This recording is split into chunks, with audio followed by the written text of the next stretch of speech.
খুব সহজভাবেই অল্প সময়ে কিভাবে বুরিন্দা ছাড়া লাড্ডু বানানো যায় সেই রেসিপিটা আজকে তোমাদের সাথে শেয়ার করব। হ্যালো এভরিওয়ান, আসসালামু আলাইকুম।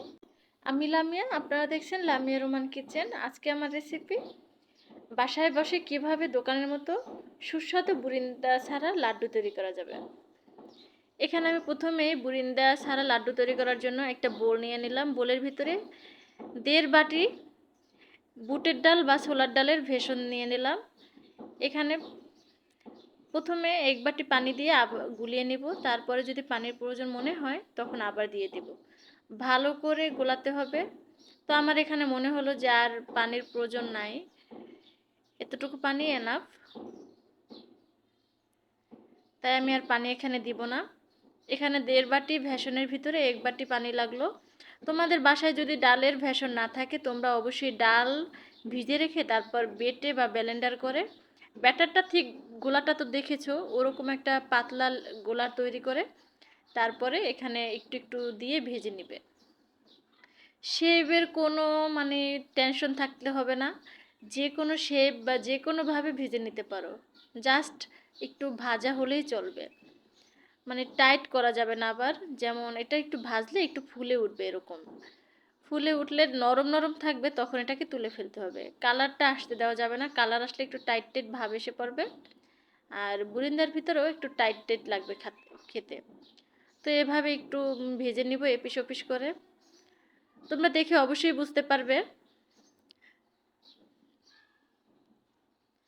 এখানে টাইমের কোনো ধরা মাপা কিছু নাই, যেভাবে চুলার আঁচ দিবে সেভাবে এটা ভাজা হবে, তবে মিডিয়াম টু লো হিটে ভাজলে ভালো হবে। তোমরা দেখে অবশ্যই বুঝতে পারতেছো এটা কিন্তু অবশ্যই নরম নরম আছে। হালকা পরিমাণ তেল দিয়ে আমি এটাকে ভেজে নিব। আবারও আমি দিয়ে দিলাম আরেকটা ব্যাচ তোমাদের দেখার জন্য। এভাবে পাতলা পাতলা করে দিয়ে দিতে হবে। তোমরা চাইলে ছোট ছোট বড় বড় যেভাবে ইচ্ছা সেভাবে দিতে পারো। এরপর এটাকে আমি ভেজে তুলে ফেললাম। এই যে দেখো এটা গরম, তাই আমি তোমাদেরকে দেখাতে একটু অসুবিধা হচ্ছে, কিন্তু এটা কিন্তু নরম একদম, নরম নরম একটা থাকে। এটা এবার তোমরা ব্লেন্ডার বা মিক্সি যা বলো বা শিলপাটায় যেভাবে ইচ্ছা বেটে নিতে পারো, তবে একটু দানা দানা রাখতে হবে, একেবারে মিহি বাটা না, একটু দানা দানা রেখে। এই যে দেখো এটা কতটা সফট, তোমরা দেখে বুঝতে পারতেছো, আমি ধরতে পারতেছি না এটা গরমের জন্য। এবার আমি প্রথমে শিরাটা তৈরি করে নিব। এখানে আমি 3 বাটির মতো চিনি দিয়ে দিলাম।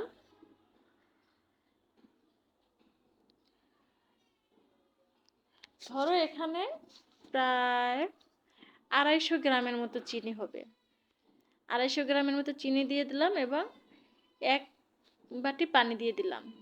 এরপরে একটু গোলাপ জল, একটু কেওড়া জল দিয়ে ফুড কালার দিয়ে দেব ফ্লেভারের জন্য, শাহি শাহি একটা ফ্লেভার আসবে, সেজন্য আমি কেওড়া জল এবং গোলাপ জল ইউজ করলাম। এরপরে অরেঞ্জ ফুড কালার যে থাকে, জর্দার যে কালার, সেটাকে একটু দিয়ে দিলাম কালারের জন্য। তোমরা এটা না থাকলে কোনো প্রবলেম নাই, এটা ছাড়াও তোমরা তৈরি করতে পারবে। এরপর 4-5টার মতো এলাচ দিয়ে দিলাম, এটাও ফ্লেভারের জন্য দিলে ভালো লাগে খেতে।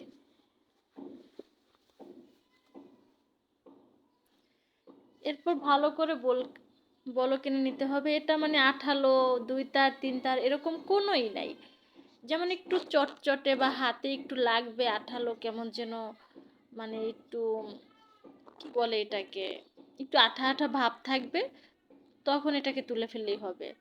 তাই চিনি যেহেতু 3 বাটি, তো এর থেকে 1 বাটি পানি দিলে জাস্ট বলক আনলেই হয়ে যাবে। চিনির 3 ভাগের 1 ভাগ পানি দিলে জাস্ট বলক আনলেই হয়ে যাবে, এর থেকে আর বেশি শুকাতে হবে না, জাল দিয়ে এরকম কোনো নাই। আমি এটাকে জাস্ট বলক আনা পর্যন্ত ওয়েট করব। যেহেতু এলাচগুলো দিয়েছি তো ফ্লেভারের জন্য একটু ওয়েট করব আর কি, আর কিছুই না।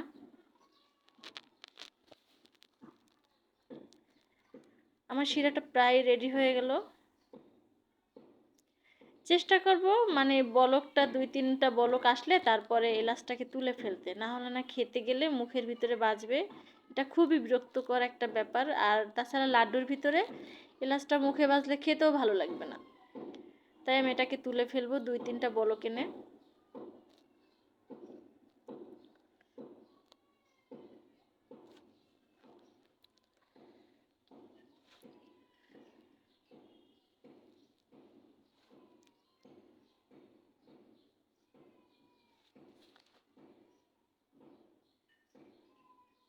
দেখো তোমরা দেখে অবশ্যই বুঝতে পারতেছো আমার এটা তৈরি হয়ে গেছে শিরাটা।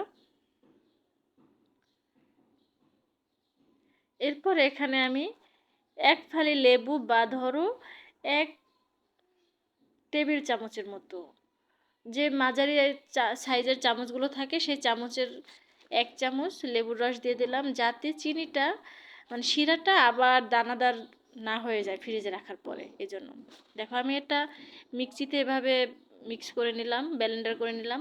তোমরা শিলপাটায় মিক্সিতে বা ব্লেন্ডারে যেভাবে করতে পারো করো, জাস্ট এরকম দানা দানা একটু থাকলেই চলবে, বেশি মিহি করতে হবে না।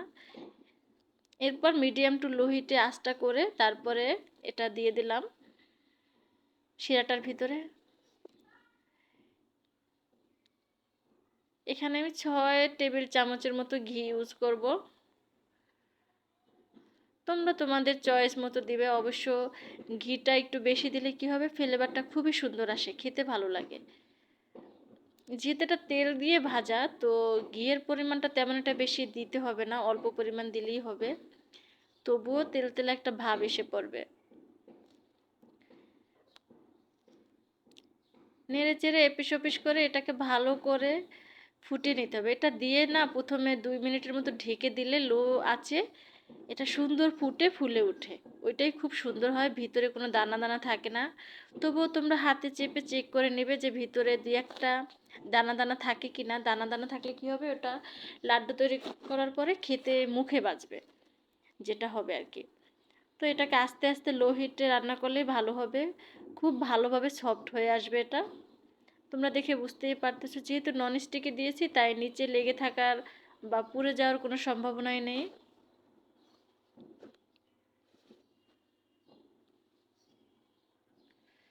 এরপরে উল্টিয়ে পাল্টিয়ে এটাকে আমি ভালো করে মানে যে ভিজে ভিজে বা অতিরিক্ত যে জলটা সেটাকে শুকিয়ে নিচ্ছি। লাড্ডুর শেপ তৈরি করার জন্য যে ফিটনেসটা আমার দরকার, সেই ফিটনেসটা পর্যন্তই আমরা ওয়েট করব। দেখো তোমরা দেখে বুঝতে পারতেছো এটা সাইডে সাইডে ভালো পরিমাণ তেল বের হয়ে যাচ্ছে, কারণ যেহেতু এটা তেলে ভাজা এর ভিতরেই অনেক তেল আছে। তো অতিরিক্ত ঘি দিতে গেলে না খেতে ভালো লাগবে না, বা মানে একদম তেল তেলা একটা ভাব এসে পড়বে।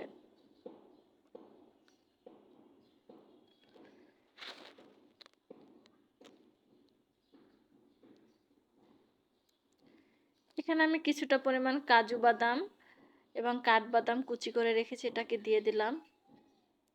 এটা আমি স্বাদের জন্য বা টেস্টের জন্য দিয়ে দিলাম, খেতে ভালো লাগবে এটা দিলে, তাই আমি এটাকে দিয়ে দিলাম।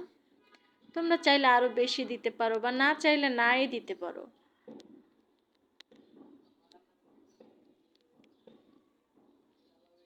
এবার এটাকে ভালো করে মিক্স করে নিব।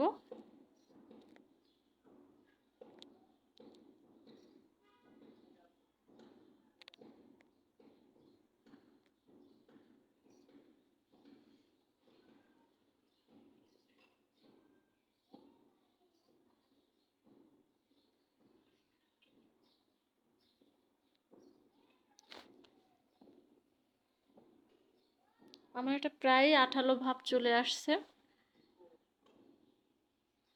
যারা রান্নার এক্সপার্ট তারা মানে অল্পতেই বুঝতে পারবে, কিন্তু যারা নতুন আমার মতো একদমই কখনো রান্না করো নাই বা লাড্ডু তৈরি করো নাই অ্যাটলিস্ট, তারা একটু সময় লাগবে বুঝতে। অবশ্যই লো হিটে করবে, যার কারণে তোমরা আস্তে আস্তে বুঝে শুনে রান্না করতে পারো। এরকম হাই হিটে একদম ধুমধাম তাড়াতাড়ি রান্না করার চেষ্টা করবে না, যাতে পুড়ে মুড়ে নষ্ট না হয়ে যায়।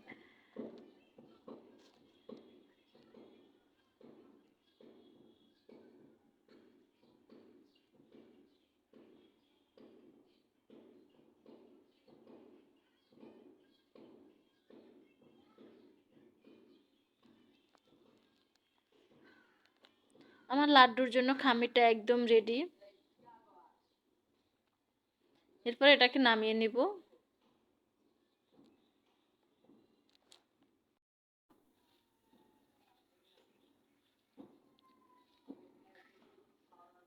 নিচে নামানোর পরে অবশ্যই গরম গরম লাড্ডু তৈরি করতে যাবে না, তাহলে হাত কিন্তু পুড়ে যাবে। এটা একটু ঠান্ডা হওয়ার জন্য টাইম দিতে হবে, যেমন হালকা গরম গরম ভাব আছে এরকম অবস্থায় এটাকে লাড্ডু তৈরি করতে পারবে। বেশি গরম থাকা অবস্থায় লাড্ডু তৈরি করলে তোমার হাতের প্রবলেম হবে, বা যে লাড্ডুর শেপ সেটা দিতে প্রবলেম হবে।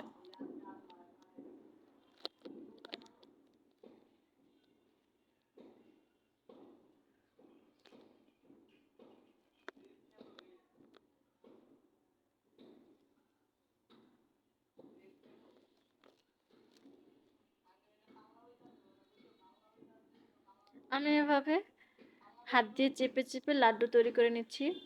তোমরা দেখে অবশ্যই বুঝতে পারতেছো।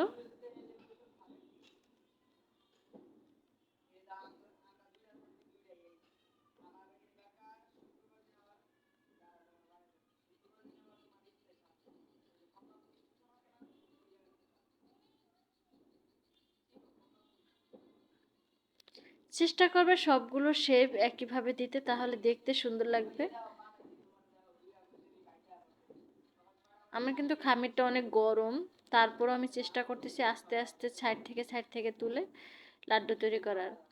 তোমরা আমার হাতটা দেখে অবশ্যই বুঝতে পারতেছো একদম লাল হয়ে যাচ্ছে।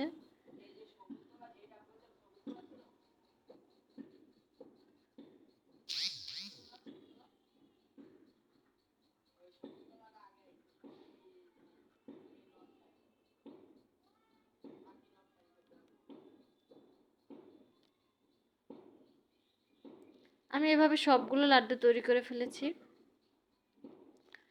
সুন্দর দেখানোর জন্য বা পরিবেশনের জন্য আমি এখানে কাঠবাদাম পাতলা পাতলা করে স্ল্যাশ করে এখানে একটা একটা করে দিয়ে দিলাম লাড্ডুর উপরে।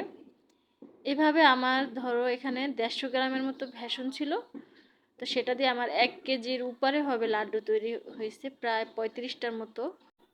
আর 250 গ্রামের মতো চিনি লেগেছে। তোমরা এভাবে খুব সহজে ঘরে বসে লাড্ডু তৈরি করতে পারো। এটা কিন্তু ফ্রিজে রেখে প্রায় 1 মাসের মতো খাওয়া যাবে সংরক্ষণ করে। ভিডিওটি ভালো লাগলে লাইক কমেন্ট করে অবশ্যই সাবস্ক্রাইব করে পাশে থাকবে। এই পর্যন্তই, আল্লাহ হাফেজ।